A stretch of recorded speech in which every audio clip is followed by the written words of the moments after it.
মমতা ব্যানার্জির ভান্ডার নয়, তৃণমূল কংগ্রেসের ভান্ডার নয়, আমার আপনার ট্যাক্সের টাকা হচ্ছে লক্ষ্মীর ভান্ডার।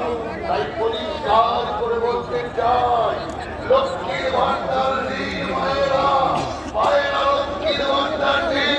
বাংলা থেকে লক্ষ্মী তারা লক্ষ্মীর ভান্ডার দিয়ে বাংলা থেকে লক্ষ্মী দেবে, লক্ষ্মীকে নিয়ে আসুন বন্ধ করে, তবেই পরিবর্তন হবে, তবেই বাংলা আবার সোনার বাংলা হবে। আমার বাংলাকে আমরা সোনার বাংলা তৈরি করবো।